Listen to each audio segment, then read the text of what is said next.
Look, I love Warren Buffett. His words and career make up the foundation of my entire investment philosophy, and honestly, I regard him as a sort of mentor. That said, I don't go out and buy whatever Berkshire is buying. As I write this, I still don't own any shares of Pool Corporation. But the market hasn't yet opened for the day, so that could all change by the closing bell. While I may not blindly copy great investors like Warren, I do find it helpful to try and understand their positions. In doing so, I can usually learn something, and occasionally I agree so much with what I believe to be their thesis that I actually do end up going out to buy the thing. That's what happened with AMR and HCC, and it may be happening today with Pool Corporation. This company is quite boring and unexceptional at a glance, but as I began to dive deeper, I started getting that little tingly feeling I experience when I find something I both understand and like. Pool Corp, ticker symbol POOL, is a capital-light, moaty compounder with some short-term headwinds and long-term tailwinds. Their business model is solid, and their dominant market position remains undisputed.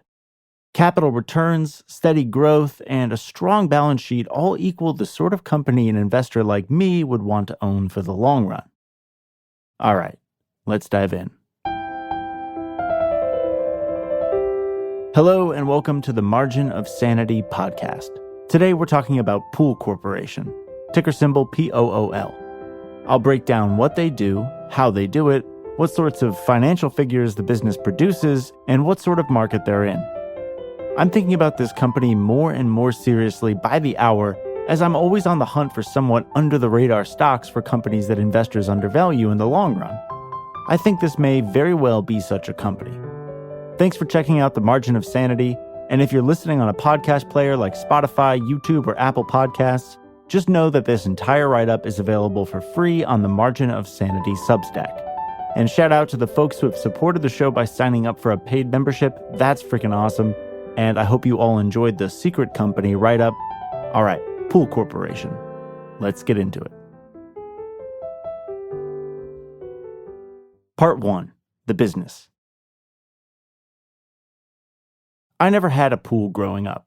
My dad always said it was better to have a friend with a pool than to own one personally. The reason, of course, was the high maintenance costs of actually owning a pool. No offense to any pool owners out there. Now, plenty of that has to do with the energy costs of heating the damn thing, but you also need chemicals, cleanings, filters, lining repairs, and all sorts of other products and services to maintain your pool.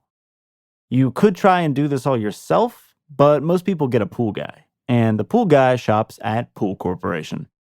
Pool Corp, ticker symbol POOL, is the world's largest wholesale distributor of swimming pool supplies, equipment, and other related outdoor leisure-type products. It's sort of like the Home Depot for pool supplies, except usually its customers are smaller pool installation/maintenance companies, the pool guy. It operates a hub-and-spoke type distribution model, purchasing a broad range of products from many manufacturers and delivering them to over 400 regional sales centers that they own for resale to local pool builders, retail stores, service companies, and contractors. And if that confused you, just stay tuned. I'm going to explain it a little bit more later. Most of this market is highly fragmented in the US, but Pool Corp acts as a sort of central hub around which the spokes of the pool market can spin. This model allows smaller pool businesses to obtain supplies more efficiently and on better terms than they could do on their own. Pool has grown from a small regional player into a multinational, multi-network distributor. Over the last decade, they have steadily expanded their business both organically and through careful acquisitions. The fragmented nature of the market opens the door for Pool Corp to buy up small competitors at good prices and maintain their competitive position. In fact, these guys don't seem to really face any large-scale competitors. They have gotten way out ahead of anyone else in this market and don't appear to be slowing down. Back in 2013, the company operated 321 sales centers. Since then, that number has risen to 398 by 2020 and 448 by 2024 through acquisitions and organic greenfield additions. As of 2024, Pool's network spans North America, Europe, and Australia, organized under 4 main distribution brands: SCP Distributors, Superior Pool Products, Horizon Distributors, and National Pool Tile. I should say these guys mostly operate in the States, but I do like to see that they have a growing international presence. So, what do they sell? Well, pretty much anything you could possibly need if you have a pool. Their catalog includes essential maintenance chemicals such as chlorine, bromine, algicides, pH balancers, and testing kits, all products that pool owners need on a recurring basis. In fact, Pool Corp's management estimates about 65% of their revenue comes from recurring sales of these maintenance items.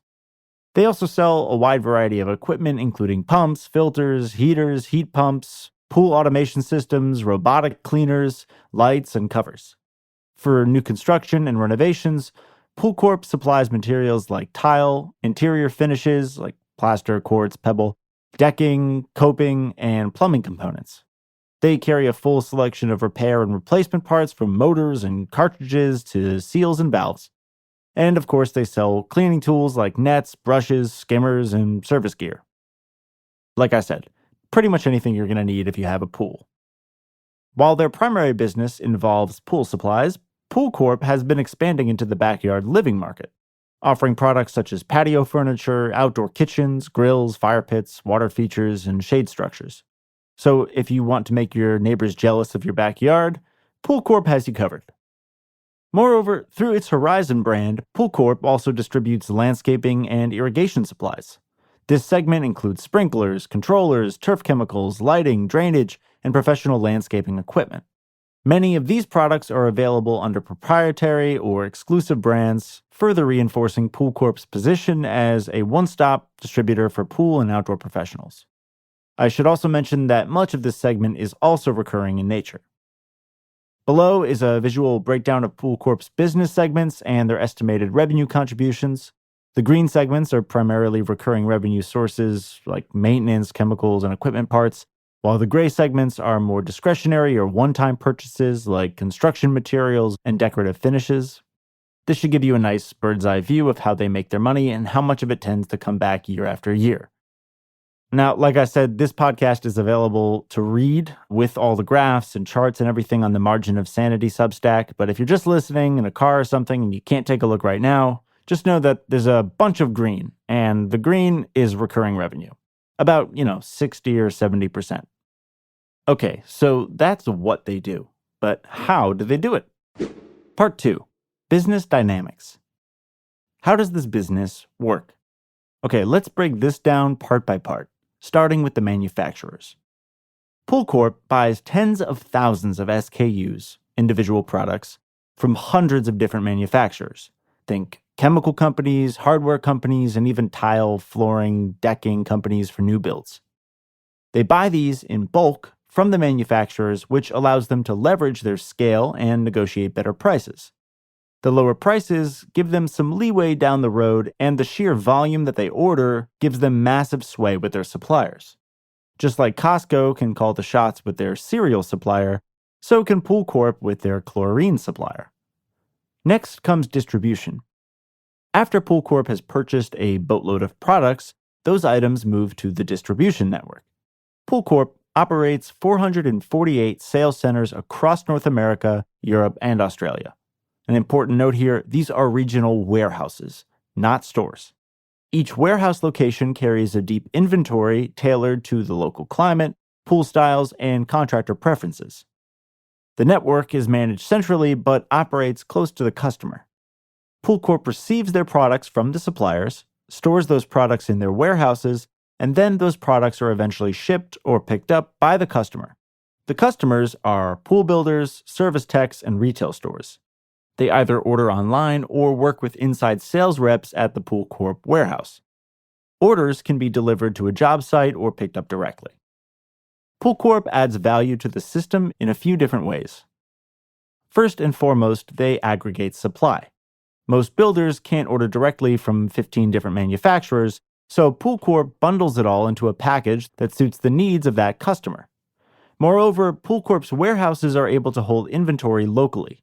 This keeps thousands of parts and materials stored close to the job sites. That way, pros don't have to waste time and wait weeks for orders to be shipped from far away. They run a sophisticated logistics network, which enables just-in-time delivery to job sites, and they also offer credit, which is a big plus for small contractors. And finally, they offer sales support, which can help contractors spec projects, order materials, and schedule deliveries. It's a one-stop shop for anyone in the pool business. Sure, it's a middleman, but it's the only middleman around. Unless your pool boy can afford to order all of his chemicals, parts, and equipment directly from the hundreds of manufacturers that sell them, in bulk I should add, then I doubt Pool Corp will have trouble holding its market position. Here's another diagram for you depicting the overall market flow. Once again, not a bad idea to jump on over to the Margin of Sanity Substack to see this beautiful diagram. All right, moving on. Part 3, the moat. Now that you understand Pool Corp's role in the pool market, we should probably break down the various qualities that give Pool Corp its moat. I should say that this isn't necessarily the most epic moat in history, but it is a moat.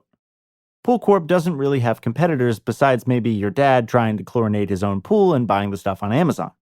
But realistically, pool maintenance is actually somewhat labor, time, and skill intensive. Most people who can afford a house, let alone a pool, don't really want to expend the effort required to properly maintain the thing. Everyone I've ever known who owned a pool had a person who came once a week or once a month to maintain it. Moreover, the pools in gyms and hotels legally must meet certain upkeep requirements, so there's not much wiggle room for DIY in the commercial pool sector. So let's break the moat down. First up, scale purchasing. Bigger buyers get better deals. Pool Corp's sheer volume lets it command pricing, priority, and selection that others can't match. The company's enormous purchasing volume across thousands of SKUs gives it significant leverage with its suppliers. As the largest pool and outdoor living distributor in the world, they can, and do, negotiate better prices, secure early access to new products, and often receive volume rebates or better payment terms. This scale also means that they can afford to carry a much broader product mix than smaller competitors, thus enabling contractors to source everything from chlorine tablets to robot cleaners in one place. And for the manufacturers, Pool Corp is a darling. It represents a reliable, high-volume customer with low distribution risk, so suppliers are often willing to offer exclusive products or co-branded partnerships. The result is that Pool Corp can offer its customers more choice, better availability, and usually better prices than local competitors can. Next up, there's distribution density. Always nearby and always ready. With hundreds of locations, Pool Corp is never far away from the job site. They operate over 440 strategically located sales centers across North America, Europe, and Australia, thus enabling Pool Corp to stay within close reach of its professional customer base. This physical density means faster delivery times, more reliable stocking of products, and lower transportation costs per unit. Most pool contractors operate on tight schedules and can't wait a week for a pump to arrive. They need it tomorrow. Pool Corp's local presence ensures those needs are met. It also gives them geographic redundancy, as in, if one location runs out of stock, they have another nearby warehouse that can step in. Their logistical footprint isn't just large, it's also optimized for proximity and seasonality, giving them a huge service advantage over less dense competitors or e-commerce alternatives. Next up, operational efficiency. Faster, cheaper, smarter. Decades of investment in systems and scale mean Pool Corp wins on cost and execution. The company continuously invests in making its operations more efficient by optimizing everything from warehouse layouts and inventory turnover to delivery route planning and online order fulfillment. Their scale allows for technology upgrades, think predictive inventory systems and real-time delivery tracking, that smaller rivals just can't afford. This translates into lower fulfillment costs, fewer stockouts, being out of stock, and higher asset productivity. Importantly, these operational efficiencies allow Pool Corp to preserve and expand margins even when gross margins are under pressure, giving them a structural cost advantage. While anyone can theoretically distribute pool supplies, only Pool Corp can do it this efficiently. Moving on, customer loyalty. Hard to put a price on trust. Contractors stick with what's reliable. Pool Corp's credit, service, and convenience keep them close. Pool Corp's customer base consists mainly of small to medium-sized pool contractors, retailers, and service technicians, most of whom are short on time and cash. Pool Corp, offers these customers not just product access, but credit terms, technical guidance, personalized service, and dependable delivery. Over time, and Pool Corp's been around for a long time, this builds loyalty among their customers. A contractor who consistently gets what they need from a local Pool Corp rep is unlikely to shop around unless something goes seriously wrong. And finally, we have proprietary products. You can't get it anywhere else. One of Pool Corp's more underappreciated advantages is its control over proprietary brands, most notably the NPT National Pool Tile line. These products, tiles, finishes, and decking materials, are developed and distributed exclusively through Pool Corp's network. This creates both brand preference and a structural lockout. Once a customer chooses an NPT finish or a tile style, they generally need to continue sourcing it from Pool to match the original install. Proprietary and private label goods also carry higher margins and reduce price competition, because customers can't easily compare them to products from other distributors. As NPT and other private labels expand, they create a competitive moat within Pool Corp's product mix, giving the company more control over pricing, inventory, and branding. So there it is. In short, Pool Corp is embedded into the pool world. Not only do they face no competition at scale, but it would be very costly and very difficult to disrupt their competitive positioning. This isn't a software company that can be rendered obsolete in a year, nor is it a retailer being choked by Amazon. Plus, the recurring nature of much of their business, as well as the competitive advantages gained over time with scale and efficiency, make Pool Corp a long-term winner in my eyes. AI might change a lot, but it's probably not going to make people stop using their pool. Part 4. The numbers. Alright, I think we've covered the business itself by now, but let's take a look at their financial performance. Below, you can see Pool Corp's revenue going back to 2010. You'll notice a sharp increase during COVID and a steady decline thereafter. We will get into that a bit more as we go, but suffice it to say that Pool Corp had a massive pull forward in orders, as well as new pool constructions during the pandemic. People were stuck at home, and apparently a bunch of them decided to build a pool. Perhaps more significantly, many folks were worried that they wouldn't be able to get the products they needed to maintain their existing pools. All of this resulted in customers ordering years' worth of chlorine and the like in a very short period of time. For those of you just listening, the revenue is a pretty steady climb up and to the right. It begins to spike more aggressively in 2020 and up through the beginning of 2022, but then it kind of dies out into present day. Next, we can take a look at net income. As you can see, if you're reading, Pool Corp has maintained steady profits which follow the same pull-forward path as their revenue. It's worth noting that there's a sharper increase in net income versus revenue. This is due to the congruent increase in margins along with revenue during the COVID pool boom, as well as the subsequent normalization of both top line and margins. Speaking of margins, you can see Pool Corp's gross, operating, and net margin below. Or you can just imagine it, I guess. The margins are hardly the selling point, but you'll notice the steady increase in operating margins from 2010 to 2020. For those just listening, the operating margin back in 2010 was at about 5%, and right up before the big COVID boom, it had gotten to 10%. Basically, over the decade, Pool Corp's operating leverage enabled it to both double its operating and its net margins as a result. You'll also see the large boost to their margins during the pool boom, and of course the subsequent hangover normalization. But what about operating efficiency? Is this business capital efficient? Well, below you can see, or imagine, Pool Corp's return on equity, which sits at a very healthy 30%, well within my definition of a quality business. But that's not the full story. Realistically, the ROE is higher than the 30% we're seeing today. As previously mentioned, net income has fallen as a result of the post-boom normalization, but that's only half the story. Shareholder equity rose sharply over the past few years. This sharp increase in equity raised my eyebrows at first, since I don't like businesses that have to deploy a ton of my capital to earn a profit. Fortunately, upon further digging, I was able to find the cause of this increase in equity. First, I noticed that retained earnings had spiked after the post-COVID boom. This made sense to me since they earned so much cash during that period. Some of the cash was returned to shareholders in the form of buybacks and dividends, but the rest was retained in the business. I checked the cash on hand, as well as property and equipment, but saw no increase there. And finally, I found it. Inventory. Aha! So Pool Corp has essentially gotten way ahead of any tariffs or inflation with their excess cash and simply bought up a bunch of inventory. Luckily, pool supplies don't really go bad, so this inventory will be sold eventually.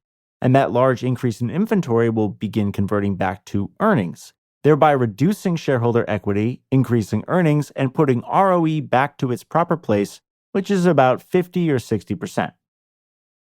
Moving on, as I hinted to earlier, Pool Corp buys back its shares and pays a modest 1.5% dividend.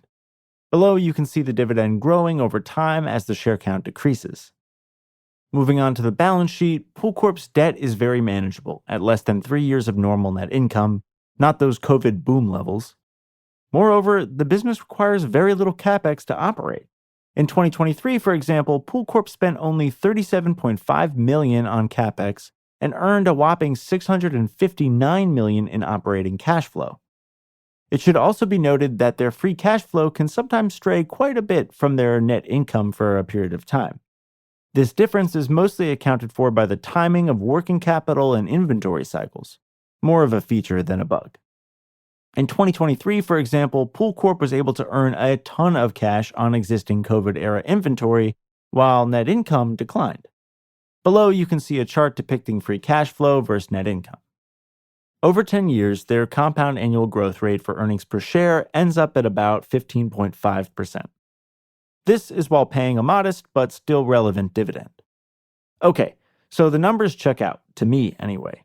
But what about the business landscape? Part 5. The pool market.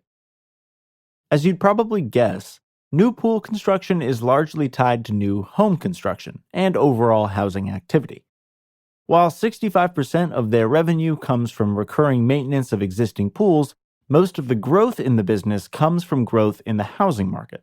If you hadn't noticed, the US is facing a housing shortage. Below is yet another chart that maybe you can just imagine that shows all the new housing starts in the US.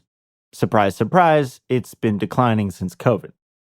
The post-COVID boost helps explain part of Pool Corp's growth in that period, although management also points out that part of that boost to earnings had to do with the existing homeowners making renovations and upgrades.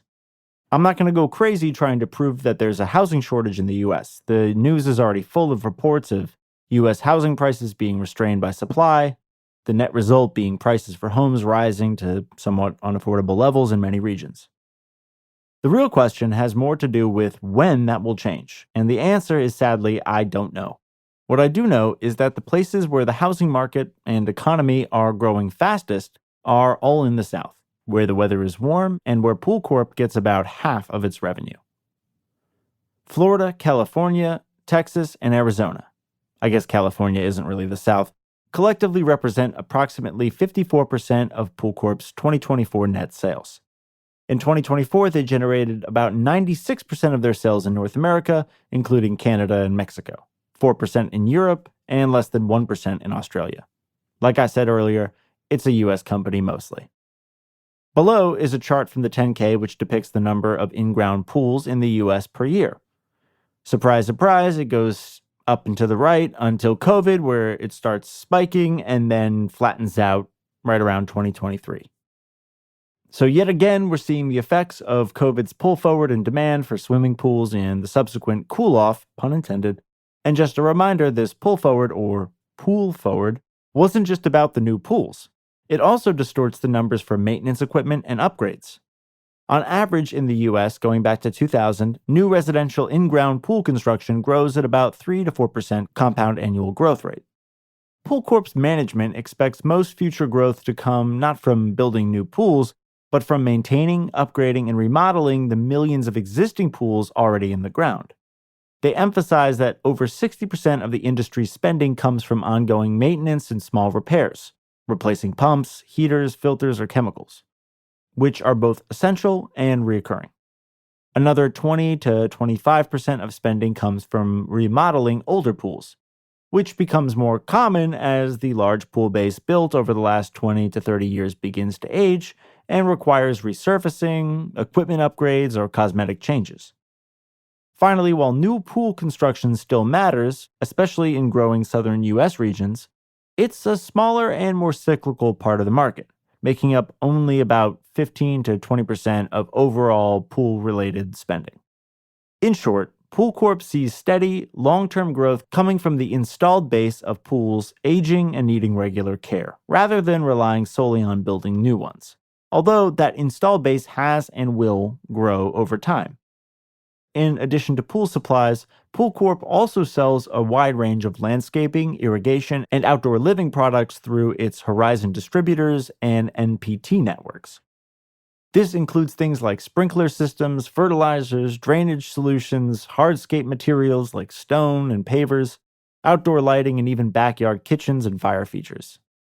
These products are often sold to landscape contractors who serve both homeowners and commercial clients. As more Americans invest in their backyard living space, this business segment is expected to drive further growth, both recurring and otherwise. Part 6. Valuation and current outlook. I wish this was some super cheap and overlooked company, but it's just not that cheap. It currently trades near, if not below, its historical average trailing 12 months PE of about 27. The current trailing 12 months price to free cash flow ratio looks much cheaper at about 20. Ultimately, this isn't the sort of deep value play I wrote about in my coal bet write-up. Rather, it's more like the wonderful company at a fair price, which Buffett and Berkshire usually look for these days. While he's known for his cigar butt investing style, ever since he met Charlie Munger many decades ago, Warren usually opts for companies of quality. Of course, he doesn't pay any price for them, but I think these multiples are palatable considering the ROE and the very stable business. I don't see any reason this company won't continue to grow at its average rate, collecting more and more recurring revenue as their install base grows and older pools get upgraded. The free cash flow yield is currently at about 5.8%, a little above what one could earn in treasuries. That said, I expect earnings to rise slightly faster than their average over the next 5 years or so. Since such a large part of the pull forward had to do with inventory rather than just new pools being built, eventually that glut in pool supplies will drain, yep, another pun, out of the channel. Precisely when this will happen, I couldn't say. Although some have suggested 2026 would be the year of recovery, as management revised its outlook for 2025 to the negative. Ultimately, a rebound in discretionary spending and new pool construction would quickly turn the tide back to positive growth. All in all, Pool Corp's earnings outlook has been under pressure due to sluggish new pool construction and discretionary remodel spending. As I mentioned earlier, management has lowered guidance for 2025, expecting flat sales with maintenance-only growth offsetting weakness in build-remodel segments. With economic headwinds, high interest rates, delays in big-ticket projects, and softer permit activity, the company forecasts no rebound in 2025, anticipating continued margin pressure. This is all kind of short-term, though. Signs of stabilization are actually already emerging. Chemical sales, which reflect the recurring maintenance business, remain resilient, while private label chemical volume actually grew 1% year over year in Q1. This tells me that the normalization of much of their recurring business is starting to balance.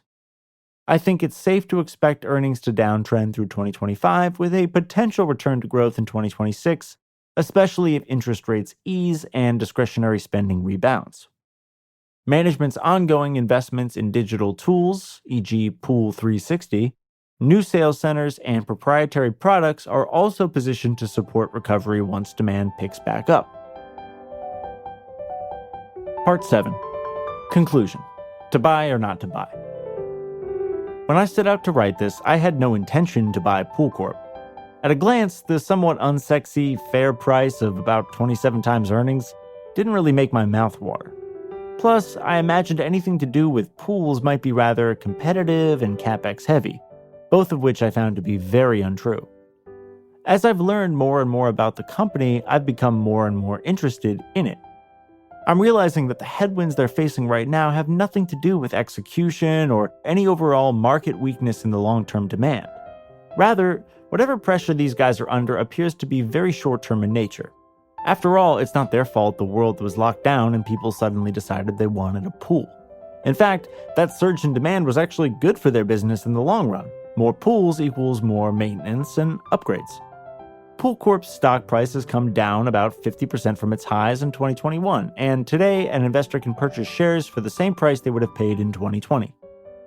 There are also more pools in the US today than there were in 2020, and furthermore, Pool Corp has fewer shares outstanding than they did back then too. This is a well-managed company in a strong position within an odd but actually surprisingly stable market.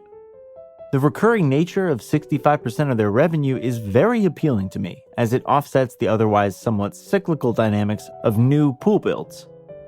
Moreover, this business is both consistently profitable and requires very little capex.